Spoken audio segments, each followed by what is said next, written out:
Donc je voulais vous remercier d'être venus, à la fois au nom de la Keila, de la communauté, et également au nom des éditions Elkana, puisque c'était une soirée un petit peu combinée. Pour ceux qui ne connaissent pas notre maison d'édition, ben vous aurez la possibilité après la soirée de regarder les livres, etc. Mais de toute façon, on est là en fait ce soir essentiellement pour célébrer Richard. Alors on en reparlera tout à l'heure, mais pour donc autour du livre qu'il vient de faire. Et comme ce livre est tellement imprégné de l'amour d'Eretz Israël, donc quand on a préparé cette soirée, on s'est tourné de manière, j'allais presque dire obligatoire, vers Beno, en lui demandant s'il était d'accord pour faire la première partie. Et donc je lui cède avec plaisir la parole. Merci. Alors je dois dire, je suis là ce soir d'abord par amitié pour notre ami Richard. Voilà. Et c'est avec plaisir que je participe à l'édition de ce livre. C'est toujours un événement, surtout un livre de poésie. Est-ce que vous pouvez parler un tout petit peu plus fort? Je vais parler très fort. Là, le sujet qui m'a été proposé a été proposé par Alain, et voilà ce qu'il a demandé. L'importance de la poésie sur la terre d'Israël dans la pensée du Rav Kook. C'est lui qui a concocté ce titre, et je vais essayer, par conséquent, de répondre à sa demande. Mais avant de répondre à la demande en ce qui concerne le Rav Kook, je voudrais dire quelques mots en ce qui concerne le livre de Richard lui-même. D'abord, un peu étonnant que Richard, qui est journaliste, si je ne me trompe pas, eh bien, lui, il a rédigé un livre de poésie. Il me semble que journalisme et poésie, de prime abord, ce sont deux domaines qui sont très distincts. En effet, le journalisme, autant que je le comprenne en tout cas, se caractérise par le fait que le journaliste réagit à l'événement immédiatement. Il n'a pas beaucoup le temps d'apprécier les faits, et par conséquent, c'est une réaction à chaud.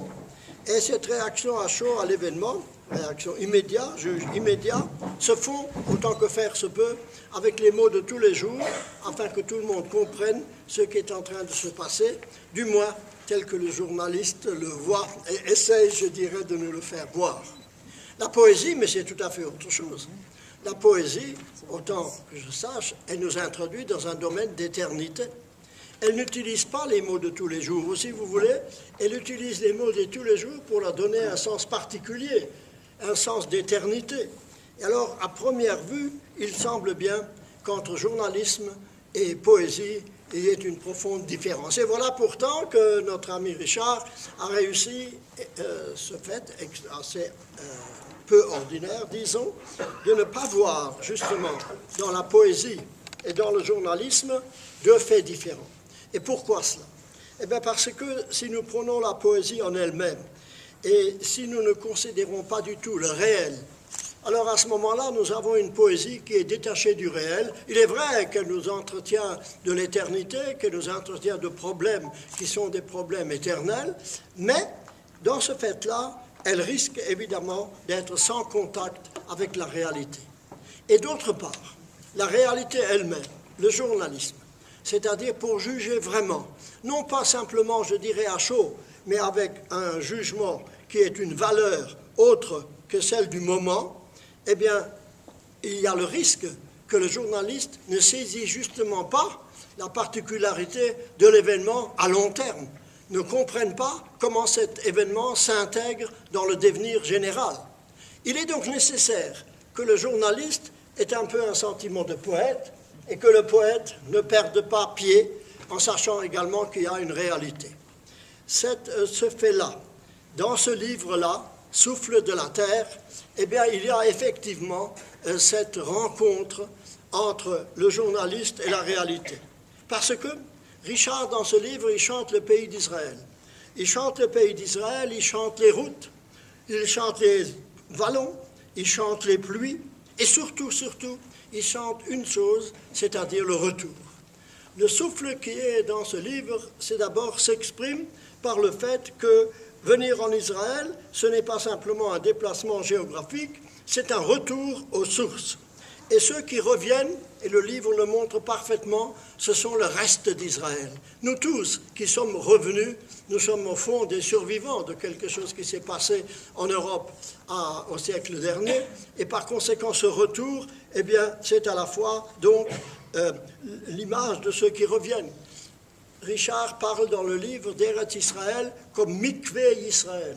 Mikvé Israël, c'est-à-dire comme les eaux purificatrices de la Mikvé rendent pure, ainsi le retour en Eretz Israël, ce contact avec cette terre particulièrement, eh bien, elle a également une valeur purificatrice de quoi? Des erreurs, des souillures, des pesanteurs de la vie de l'exil.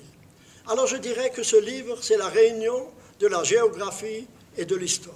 Il fait passer dans son livre tous ceux qui ont péri dans la Shoah, il évoque Fondade et d'autres, eh bien, on les voit apparaître tous, et tout cela fait que la géographie, aujourd'hui, n'est plus, comme elle était autrefois, un symbole et tout simplement une nostalgie. Parler pour nous d'Eretz Israël, ce n'est pas parler d'une façon symbolique de la terre promise, c'est prendre contact vraiment avec la terre dans sa réalité, dans son humus même, et par conséquent, toutes les données de la Shoah se réunissent dans cette histoire et font que Eretz Israël, eh bien, elle n'est plus une nostalgie. C'était une nostalgie. Pendant 2000 ans, c'était une nostalgie. Et lorsqu'on évoquait Israël, lorsqu'on évoquait la Palestine à l'époque, comme on l'appelait, aujourd'hui qu'on évoquait Eretz Israël, cela semblait bien quelque chose qui repose plus ou moins dans le mythe. Shana haba b'Yerushalayim, certainement, on le répétait, mais comme dit Rabbi Yehuda Levi, c'était comme le chant du rossignol, c'est-à-dire ça n'avait pas d'impact sur notre vie. Personne ne pensait que l'année prochaine, il serait à Jérusalem. Eh bien maintenant, on le dit et on le ressent. Donc maintenant, Eretz Israël, ce n'est plus un symbole, ce n'est pas une métaphore, c'est pour nous tous une réalité quotidienne. Les paysages, les hommes, les choses, les parfums, tout cela est évoqué dans l'espace pleinement vécu.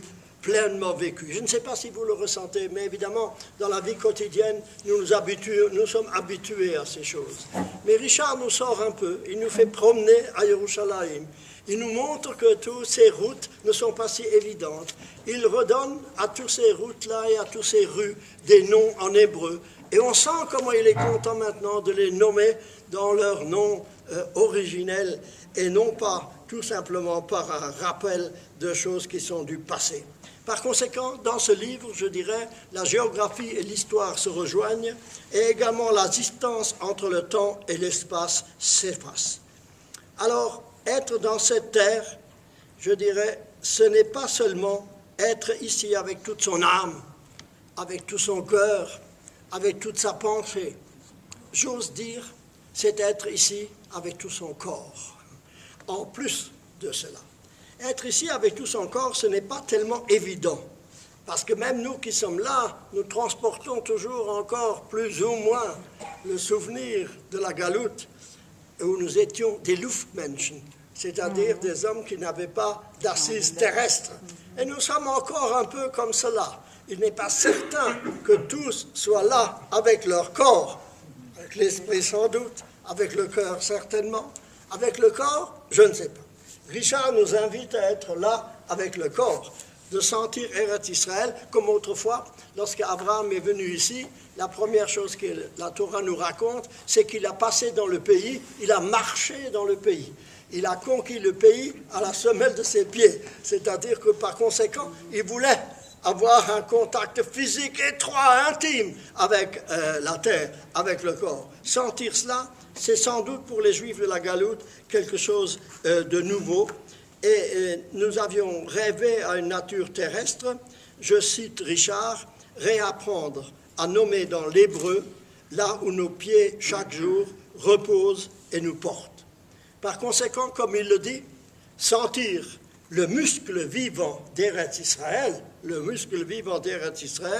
c'est cela son but, et il réalise sans doute ainsi ce souhait qu'il mentionne dans une de ses poésies. Un jour, l'homme comprendra enfin les folles lumières du minéral. Comprendre les folles lumières du minéral qui semblent l'obscurité même, c'est cela, au fond, le but de faire revivre la terre d'Israël ainsi dans ce texte Souffle de la terre. Cette idée, cette tentative, eh bien, était celle dont le Rav Kook, à un moment où Eretz Israël n'était pas l'État d'Israël, mais où on commençait à venir en Eretz Israël, le Rav Kook l'avait souhaité, il l'avait espéré, lorsque lui, il a adhéré pleinement à l'espoir du retour. Je veux quand même vous rappeler que lorsqu'il y a eu la déclaration Balfour, le Rav Kook se trouvait à ce moment-là, c'était pendant la Première Guerre mondiale, il n'était pas en Eretz Israël, il avait quitté Eretz Israël, il n'a pas pu revenir, et alors il était d'abord en Suisse, et de là il a accepté un poste à Londres. Il a accepté un poste à Londres, et en 1917, lorsqu'il y a eu la déclaration Balfour, il se trouvait à Londres. Et fait étonnant, cette déclaration a été reçue en Angleterre avec une très grande froideur pour le minimum. Naturellement, ceux qui étaient des libéraux trouvaient que cela faisait, on disait en Alsace, du Riches, c'est-à-dire cela faisait de l'antisémitisme. Nous sommes des citoyens de Sa Majesté. Qu'est-ce que c'est que cette histoire d'un foyer national juif? La même chose en ce qui concerne les communautés orthodoxes. Ils ne voyaient aucune nécessité de rejoindre un pays que les non-religieux étaient en train de défricher. Le Rav Kook, tout en étant un membre du vieux Yeshuv, c'est-à-dire par conséquent une orthodoxie, aujourd'hui on dirait une orthodoxie extrême, ultra-orthodoxe on dit aujourd'hui, qu'il était, eh bien lui, un des rares, peut-être un des seuls, a déclaré « c'est un grand jour pour Israël ». C'est un grand jour pour Israël, c'est une vision, il voyait d'avance. C'est un grand jour pour Israël. Pourquoi? Parce qu'il voyait qu'au-delà de cette déclaration allait se profiler toute une notion du retour qu'il a longuement développée. Et c'est ce que vous avez tenté, Richard, dans ce livre. Et c'est pourquoi je citerai un des poèmes qui est la vision. Comment vous appelez ça? Vous avez appelé ça la vaillance des mondes encore cachés. Je vous lis le texte. Pourquoi toujours glorifier, encenser cette voix seulement féminine d'Israël, qui croit encore chanter dans toutes les Babylones de l'exil, cette nostalgie, pourtant de plus en plus honnie, de la cité de Sion, irréelle, désincarnée. Et pourquoi se résigner? Les artistes juifs, et surtout les créateurs israéliens, ne seraient-ils inspirés que par cette sensibilité toujours cosmopolite, et surtout pas terrienne et nationale, des valeurs trop bien partagées et politiquement correctes du village global? À l'heure de retour d'Israël sur sa terre, n'y aurait-il pas en art, du tréfonds de l'âme juive, en spirale de tous les temps retrouvés, une racine sarment de vigne, nouée aux profondeurs d'Eretz Israël, une voix authentiquement juive pour dire l'eau et le vin, le beau et le vrai, les torrents au printemps et la grâce de tes mains? C'est ainsi que c'est un vœu qu'il réalise, le vœu du Rav Kook, il le réalise effectivement dans le livre qu'il nous présente. Et en effet, il faut savoir que pour le Rav Kook, cette notion de retour avait une importance absolument capitale. Elle rejoint dans son idée une idée fondamentale du judaïsme. Et cette idée fondamentale du judaïsme, c'est la notion de tchouva. Nous traduisons normalement tchouva car repentance. Et cela signifie, en général, pour ceux qui sont au courant, vous avez commis une faute, eh bien repentez-vous, c'est-à-dire regrettez la faute que vous avez commise. Telle n'est pas du tout l'idée du Rav Kook en ce qui concerne la tchouva. Non pas qu'il écarte ce phénomène, non, certainement. Il y a le remords, il y a tout le processus d'une virginisation de la conscience à un moment de la faute. Et naturellement, il est entièrement d'accord avec cela. Mais, dit-il, aujourd'hui, de nos jours, on ne peut plus seulement parler de la tchouva comme étant du domaine de la morale, du domaine d'un phénomène individuel. c'est se condamner, dit-il longuement dans son récit, c'est se condamner à ne pas saisir la nouveauté dans laquelle nous sommes entrés, c'est ne pas saisir le devenir du temps et sentir le pouls de l'histoire que de parler aujourd'hui de la tchouva comme on en parlait au Moyen-Âge, dans l'Antiquité ou dans le Talmud ou dans tous les livres de morale que vous pouvez trouver, évidemment en très grand nombre. Non, la tchouva aujourd'hui, dit-il, c'est une tchouva collective. Le retour en Eretz Israël, c'est une tchouva, c'est-à-dire c'est un retour à quoi? Non pas seulement un retour à une terre n'importe laquelle, mais à retrouver par le contact de cette terre une des sources profondes je dis, de la vision juive de l'univers. Donc c'est un événement d'une très grande importance pour lui. Et en effet, l'exil, pour lui, qu'est-ce qu'elle avait produit? Elle avait produit elle continue d'ailleurs à produire une détérioration de la vitalité du judaïsme. Le judaïsme, on l'a dit souvent, n'est pas une religion. Certainement, elle a un aspect religieux, c'est-à-dire elle développe le rapport de l'individu à Dieu. Mais ce n'est pas, d'après le Rav Kook, le fondement essentiel du judaïsme. Le fondement essentiel du judaïsme se place au niveau de la nation juive, de la collectivité. Parce que ceux qui ont un impact sur l'histoire, ce ne sont pas les individus. Les individus naissent et disparaissent.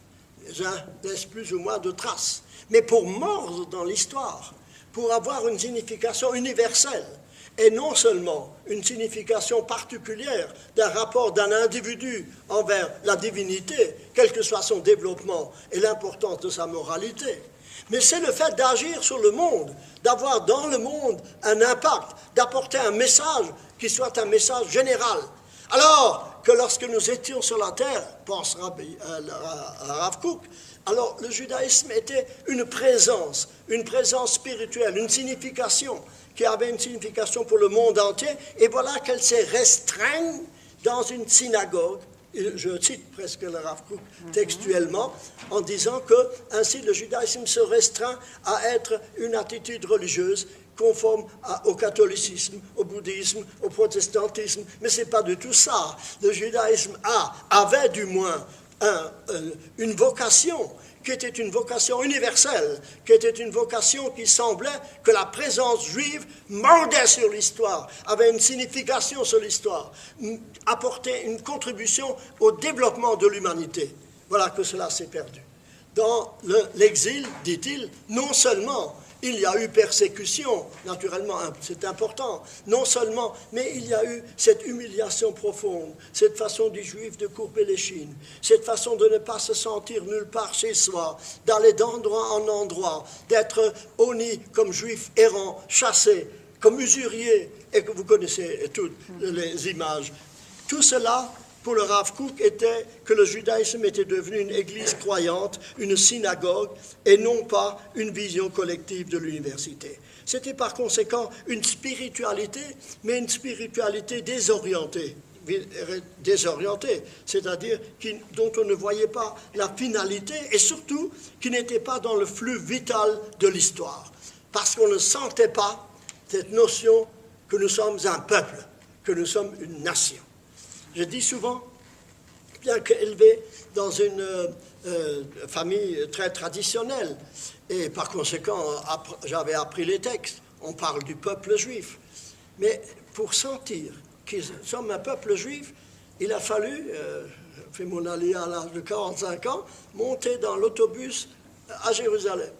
Alors on sent effectivement que ça c'est tout à fait autre chose qu'être une synagogue. Là on sent vivre toutes sortes d'individus qui tous font ainsi partie du peuple juif. On sent respirer, lorsque l'on marche dans les rues de Jérusalem, eh bien on sent respirer une diversité. Et on sent que toute cette diversité, nous sommes tous juifs, nous participons au même destin.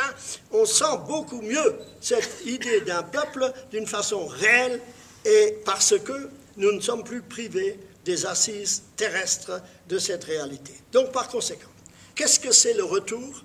C'est retrouver la réalité matérielle de la création.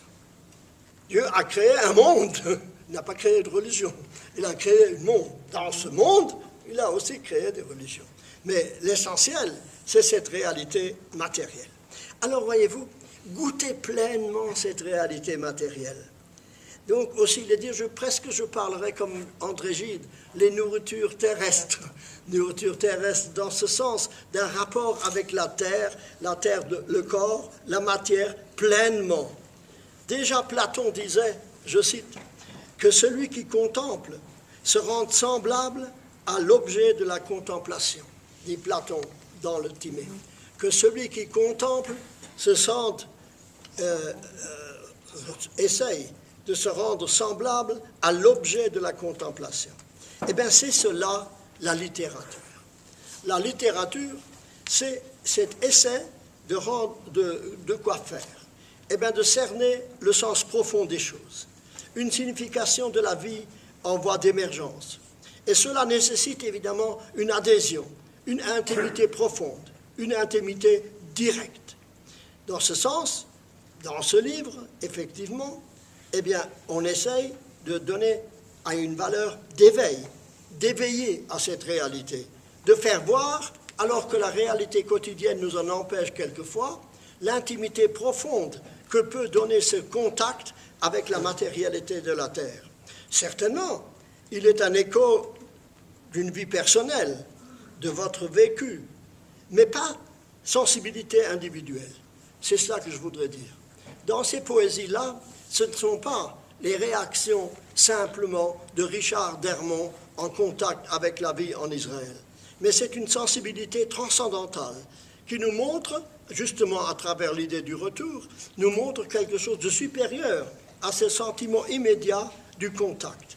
Et c'est cela que la littérature peut apporter. En effet, qu'est-ce que c'est que la littérature?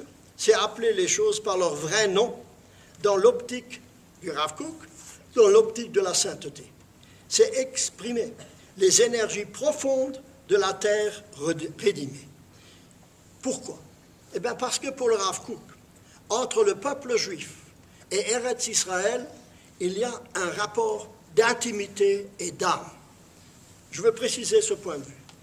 Lorsque je prends ce verre et je le place ici sur la table, eh bien, le rapport entre le verre et la table, évidemment, la table soutient le verre.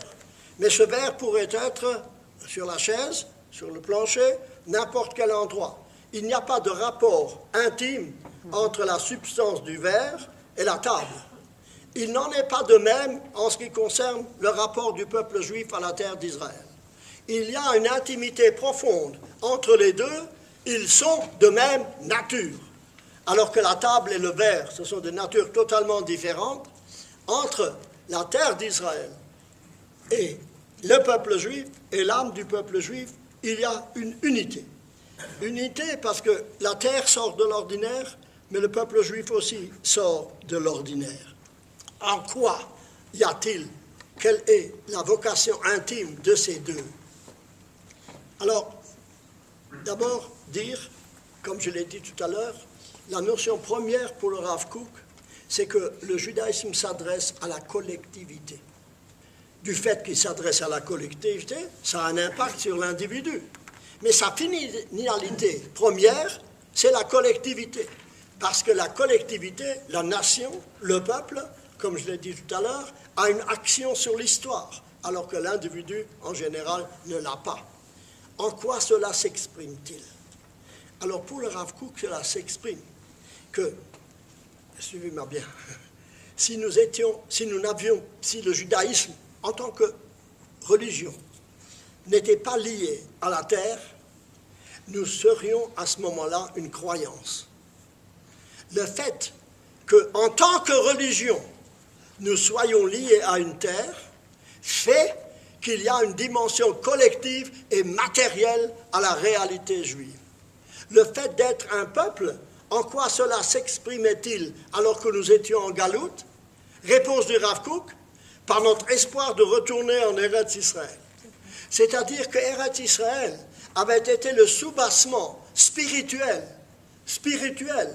Eretz Israël, de l'existence du peuple juif lorsqu'il était sur sa terre. Mais, dit-il, Eretz Israël continue dans la galoute de jouer ce même rôle. Il nous empêche d'être une église, il nous empêche d'être une croyance, il nous force à avoir cette dimension que même si nous ne sommes pas, nous sommes tout de même un peuple parce que nous voulons retourner en Eretz Israël. D'où la force très grande de cette répétition durant des siècles de nos ancêtres, le Shana Haba Birushalayim.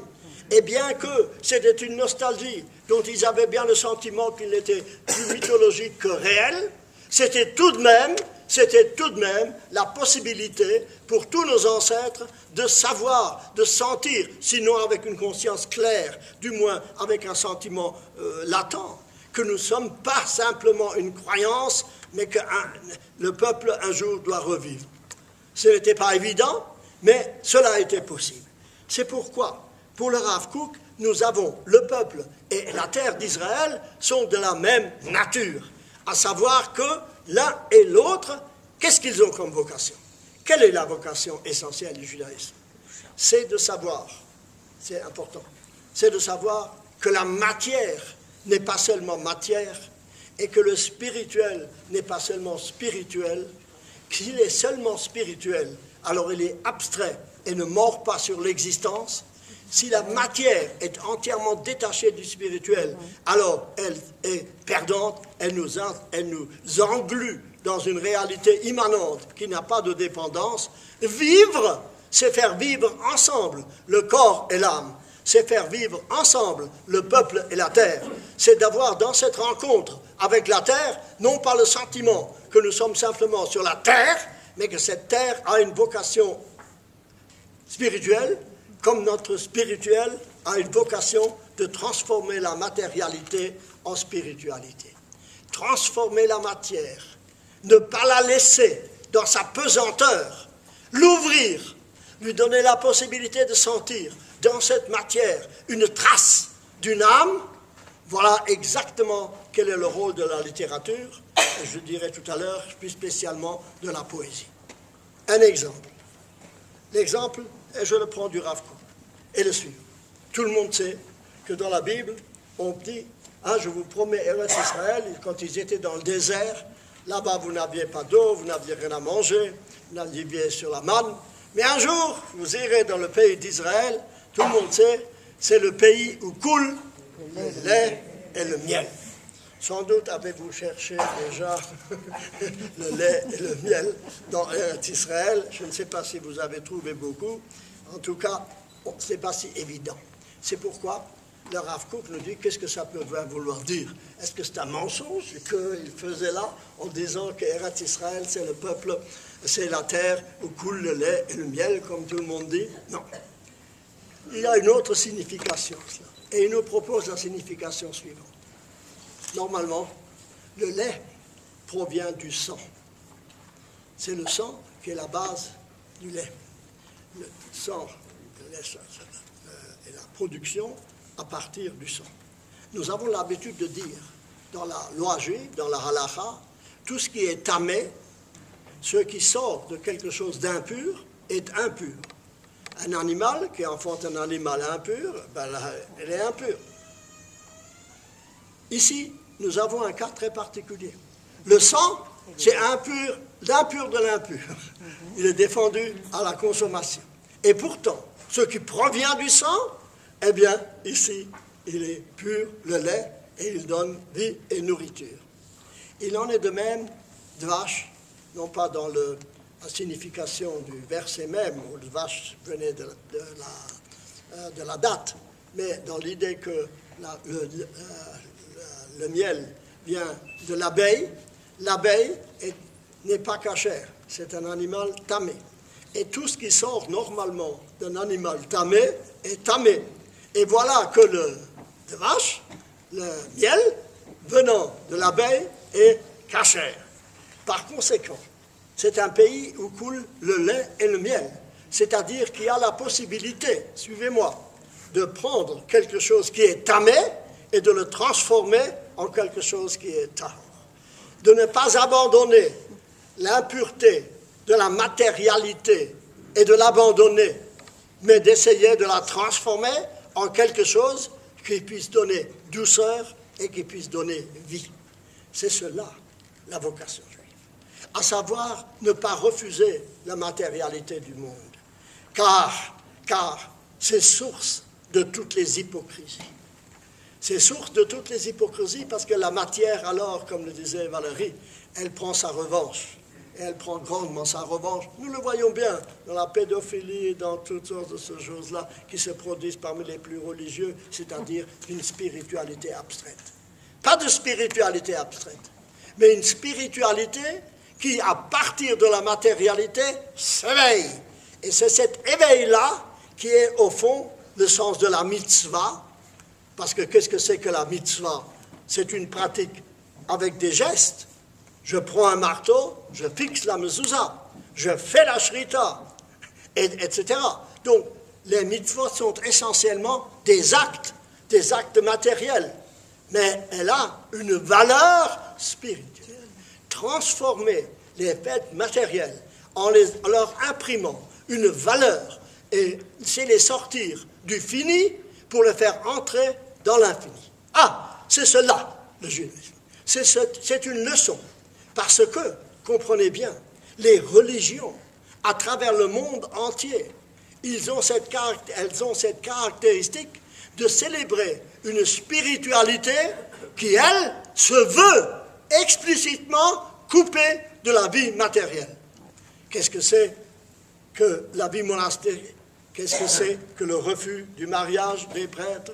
Qu'est-ce que c'est tous les essais, même dans le bouddhisme, surtout, où on voit cet essai précisément de croire qu'est spirituel ce qui est intellectuel et par conséquent coupé de la vie réelle. Il y a chez le Rav Kook une volonté féroce, je dirais, très profonde, de retrouver la vitalité des choses.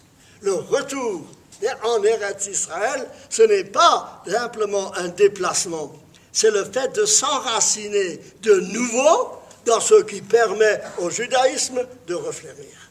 Cette renaissance doit se faire et ne peut se faire qu'à travers précisément le contact avec la terre d'Israël. Et c'est pourquoi le Rav Kook, lorsqu'il voyait que les pionniers, même non religieux, se dévouaient à faire refleurir le désert, à faire refleurir tous les pays d'Eretz Israël, il voyait dans cela le retour, un retour vital, un retour qui permet justement de trouver ce qui est caché dans le fini et de le faire passer à l'infini. Si cela est vrai, alors je dois vous dire que le Rav Kook espérait surtout de ce retour, un retour à la littérature. Et voici ce qu'il écrit. La littérature qui explore tous les recoins où pointe la poésie de la vie n'a pas pénétré dans ce merveilleux trésor de vie, le trésor de la tchouva. C'est-à-dire que pour lui, la tchouva, c'est une vision collective, ce retour en Eretz Israël, un rapport avec la littérature, non pas dans le sens d'un remords, mais par le fait de retrouver une quête absolue de l'être. Cet retour dans cette quête absolue de l'être, c'est la renaissance de la nation. Le retour ici, ce n'est pas seulement une indépendance nationale. L'essentiel, c'est de faire revivre l'esprit collectif de la nation, de former de nouveau un peuple dans la terre, oui, mais dans la langue. Il le dit, un peuple, c'est aussi une langue commune. Que dis-je? Je pourrais presque dire que c'est l'essentiel de la langue commune. Pour ma part, je considère toujours que le miracle du retour ici est bien moins le fait de prendre l'avion et d'aboutir à Lod que la langue hébraïque qui était morte pendant 2000 ans, ou était une langue littéraire simplement, est devenue une langue courante. On est toujours étonné que les domaines les plus avancés de la technique, de la science, de la pensée, de la philosophie peuvent s'exprimer aujourd'hui dans le langage de l'hébreu. Le même hébreu qu'employait David, Salomon, Yoshua, Moshe. Le même. C'est un miracle que cette langue nouveau. Eh bien, cet renouveau de la littérature, cette liberté supérieure dont il parle, c'est précisément ce qu'il espérait. Et naturellement, la création littéraire a pour but de décrire, normalement, d'analyser les états d'âme.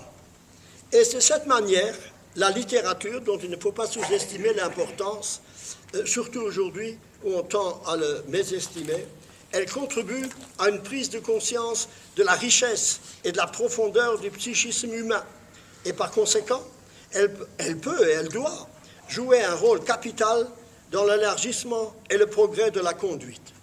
Sur ce point, Rabbi Shneur Zalman de Ladi, le rabbi de Lubavitch, le premier, s'exprimait de la façon suivante: plus un homme est grand, plus il se doit d'aller à la recherche de son moi, jusqu'à ce qu'enfin son âme spirituelle lui devienne apparente. C'est ça la littérature. C'est-à-dire qu'au fond, la littérature nous permet de prendre conscience de la richesse et de la profondeur de notre psychisme, d'analyser les sentiments de l'âme et de voir que nos réactions, au fond, ont une cohérence interne, une spiritualité propre. Eh bien, en découvrant la nature essentielle de l'âme, l'homme peut, lorsqu'il rentre ainsi profondément en lui-même, trouver quelque chose de divin en lui. Plus il descend dans la profondeur, plus il sent dans ce foyer intime quelque chose qui révèle l'absolu. Car, effectivement, si l'homme aime sa propre vie, il aimera Dieu qui est vie de la vie de toutes les vies et de sa propre vie en particulier. Vous voyez comme l'accent est mis sur la vitalité, sur le fait de sentir dans la profondeur de son être quelque chose de fondamentalement vital, non seulement par la compréhension, mais par le fait de sentir ce dynamisme interne que donne précisément l'écoulement de la vie. Et c'est pourquoi, je citerai les psaumes, les Tehillim, lumière de Dieu, l'âme de l'homme. Ner Hashem, Nishmat Adam. L'âme de l'homme, c'est une lumière de Dieu. Eh bien, qu'est-ce que c'est que le repentir? Le repentir, c'est justement de pouvoir retrouver cette lumière en soi-même. Alors que dans la vie quotidienne, nous sommes entraînés par toutes sortes de passions. Alors que dans la vie quotidienne, nous sommes entraînés à toutes sortes d'interdictions même. Parce que nous avons en nous des pulsions qui nous empêchent de nous élever. Eh bien, la tchouva, c'est le retour vers soi-même, vers la racine de son âme. Et cette racine, évidemment, nous entraîne à retrouver dans notre âme l'âme de toutes les âmes, c'est-à-dire une progression continue de plus en plus haut en sainteté et en pureté. Et c'est pourquoi le Rav Kook nous dit, vous serez étonnés comme j'ai été moi-même, lorsqu'il envisage l'histoire juive et qu'il dresse dans un de ses articles une sorte de fresque générale de l'histoire, il voit que le sommet de l'histoire juive avait été atteint au moment de Salomon. Et en effet, n'est-ce pas, Salomon, c'est le roi qui a réussi que toutes les tribus d'Israël soient dans le pays d'Israël. C'était un moment de tranquillité. On a construit le temple et il avait élargi les frontières du pays. Mais ce n'est pas du tout de ça que dit le Rav Kook. Ce n'est pas ça qui est l'essentiel de Shlomo Ameler. Il n'en parle que d'un demi-mot de toutes ses réussites, qu'il a fondé le temple, qu'il a créé un palais royal, qu'il a élargi les frontières jusqu'à Aqaba, Elat, etc. Une demi-phrase. Quel est l'essentiel? C'est le cantique des cantiques. C'est le fait qu'au moment où, étant parfaitement intégré dans la terre, et tout le peuple se sentant parfaitement une partie de la terre d'Israël dans toutes ses composantes, ça devait donner naissance à quoi? Ça devait donner naissance au chant, ça devait donner naissance à la poésie. Rabbi Akiva disait, il n'y a pas de jour plus heureux, plus grand dans le monde que le jour où Shir Hashirim, le cantique des cantiques, a été révélé en Israël. Et qu'est-ce que c'est, mesdames et messieurs, le cantique des cantiques? Naturellement, c'est un chant. C'est un chant qui chante quoi? Si vous le lisez, si vous le lisez, non pas avec les lunettes de la sainteté, comme le voudrait le Rav Kook, mais simplement le texte. C'est un texte qui peu ou prou est érotique. Il y a des descriptions, je ne renierai pas beaucoup de, comment on les appelle aujourd'hui, les tabloïds, naturellement. Et cependant, c'est un texte qui respire la sainteté. Parce qu'à aucun moment, cette description n'est conçue ici, sous cette vue-là. On le lit et on le traduit automatiquement comme un rapport d'Israël à Dieu, comme un dialogue de l'âme avec quelque chose qui la dépasse. Parce que, à travers cette rencontre amoureuse de l'homme et de la femme, amoureuse, terrestre, physique, eh bien, cela ne donne pas lieu à une description pornographique, mais au contraire, cela reste à trouver dans précisément cette relation ce qu'elle a de divin. Shir HaShirim, tous les chants sont des chants, mais Shir HaShirim, c'est le chant des chants.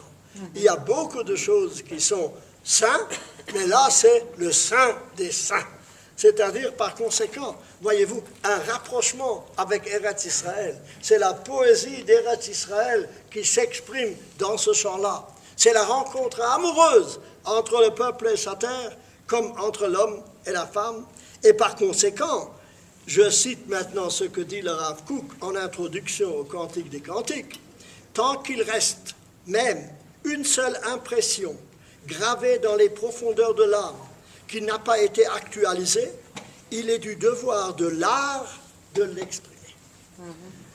Il est du devoir de l'art de l'exprimer. C'est pourquoi, pour le Rav Kook, porter à la claire conscience ce qui reste obscur dans les tréfonds de l'âme, c'est précisément, c'est ça le repentir, c'est la réparation suprême, c'est littéralement rendre l'homme à son âme. Et par conséquent, le retour en Eretz Israël, c'est rendre le peuple juif à son âme. Et ce qu'il y a de plus caché dans l'univers devient manifeste et se révèle, et c'est ce que Richard essaie de faire dans ses poésies.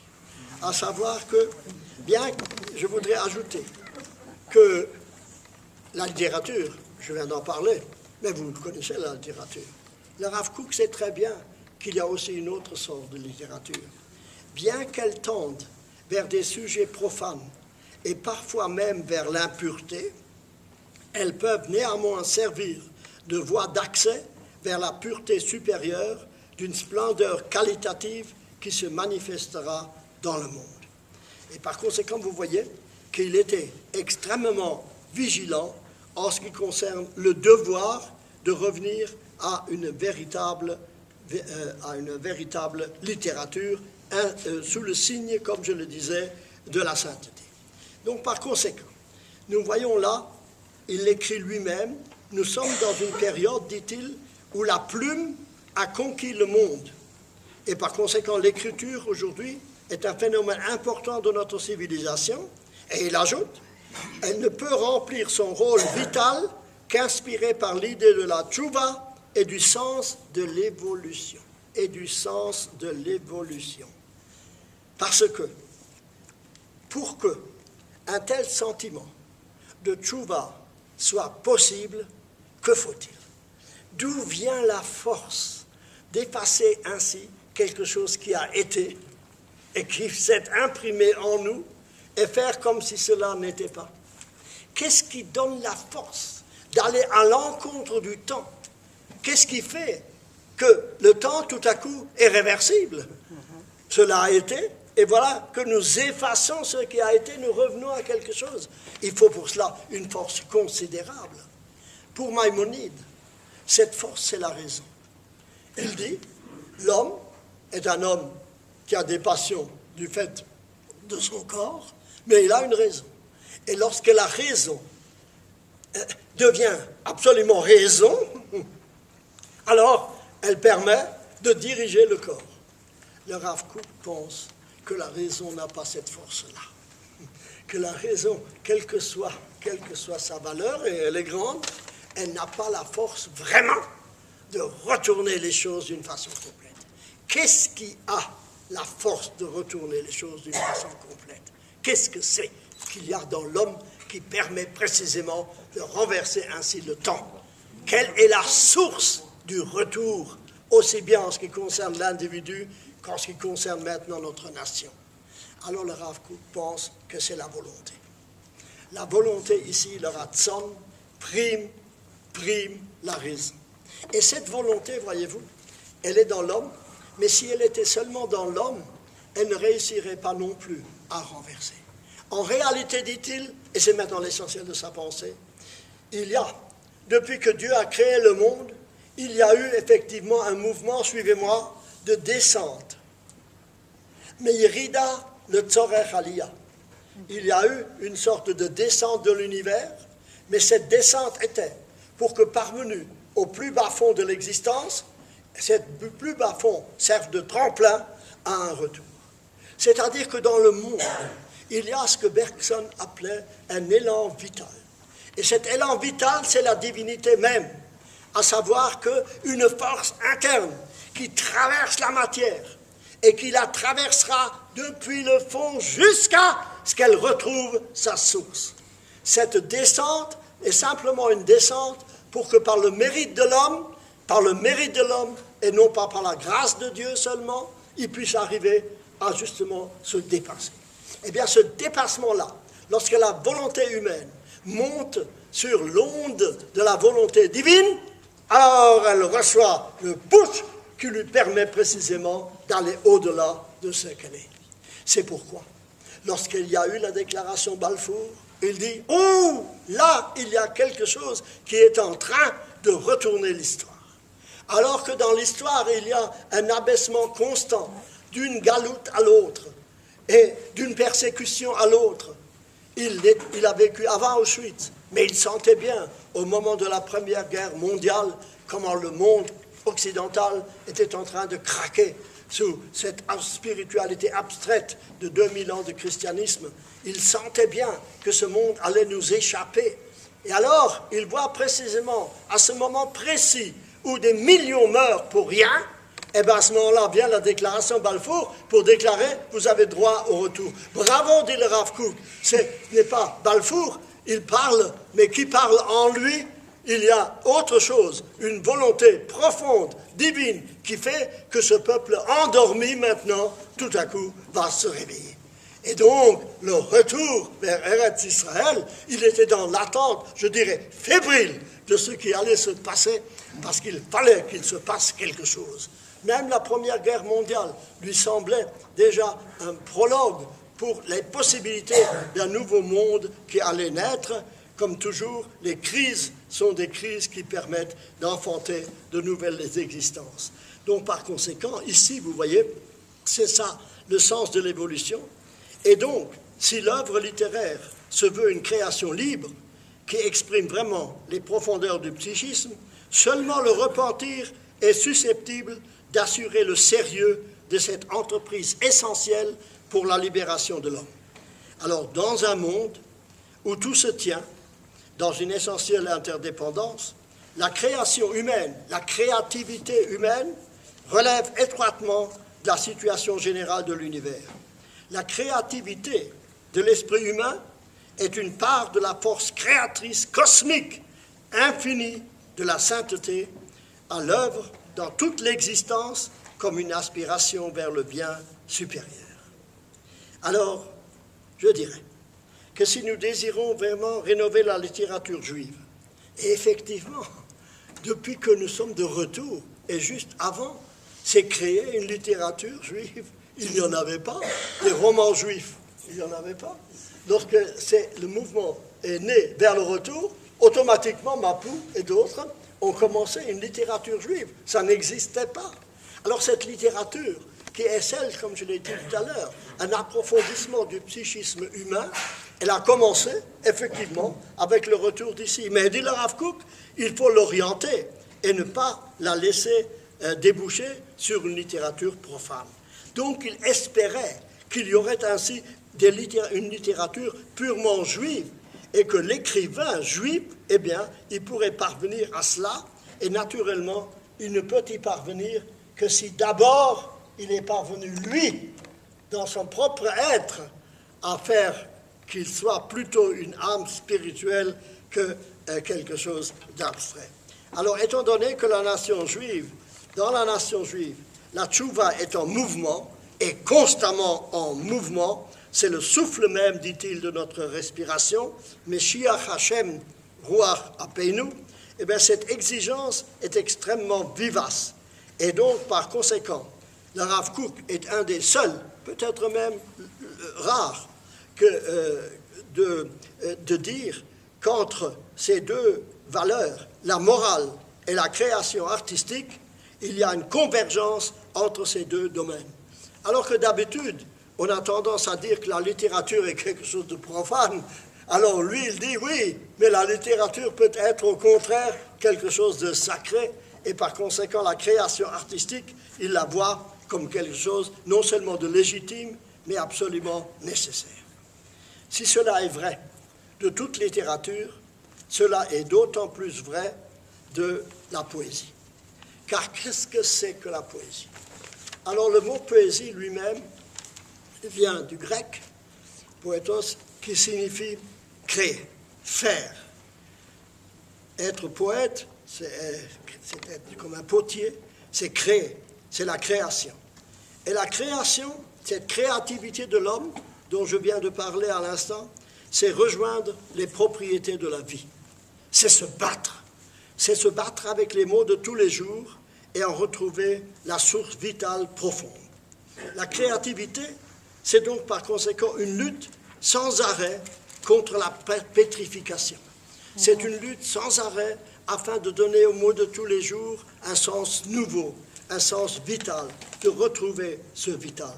C'est une certaine rupture, et c'est une certaine rupture avec un monde endormi, avec un monde durci parfois, pour retrouver les douceurs du langage et la créativité profonde de la vitalité que donne la création de nouvelles langues.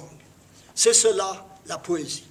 Et par conséquent, si le Rav Kook, il ne s'en est pas exprimé ainsi, mais il parlait de la poésie de la vie, a été celui qui réclamait une nouvelle littérature, eh bien vous voyez que c'est cela le sens même.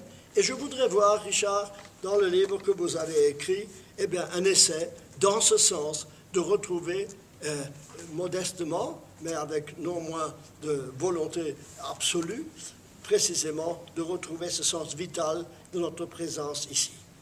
Alors, dans votre livre, vous évoquez certains poètes qui vous ont précédés, et en particulier Claude Vigée. Et en effet, Claude Vigée a essayé toute sa vie de montrer quel était le sens de cette créativité, et je pense que je ne ferai pas mieux de conclure ce rapide exposé par un mot de Claude Vigée qui disait « Être juif ou poète, c'est tout un. Jacob et poésie ont le même destin. » Oui, Jacob et poésie ont le même destin. Le juif est ce poète, c'est-à-dire qui s'est retrouvé dans le quotidien la vitalité profonde, et cette vitalité profonde est sainteté. Me direz-vous peut-être, mais mon cher, est-ce que la réalité d'Eretz Israël aujourd'hui, c'est cela? Me direz-vous, c'est cela aujourd'hui? C'est ce que vous sentez quand vous ressentez ici? Alors, je n'oublie pas que la réalité quotidienne, ce n'est pas cela. Mais je pense qu'il est nécessaire que de temps en temps, dans cette réalité, si dure parfois, si durcie parfois, si séparée parfois, on nous rappelle cette profondeur des choses. Et je conclurai alors par un mot de Célan, un autre poète juif qui a su redonner sens à notre existence. Et il disait, c'est dans la clarté de l'utopie que se montre l'homme. C'est dans la clarté de l'utopie que se montre l'homme. Cette utopie de pouvoir réunir le peuple sur sa terre, de réussir son unité, c'est cette lutte que nous menons à travers beaucoup de difficultés. Alors il est nécessaire que de temps en temps, on éclaire la route en montrant que ce qui est ainsi pour nous quelque chose de fini contient en réalité une vitalité infinie. Merci Richard de nous avoir donné une part de cela.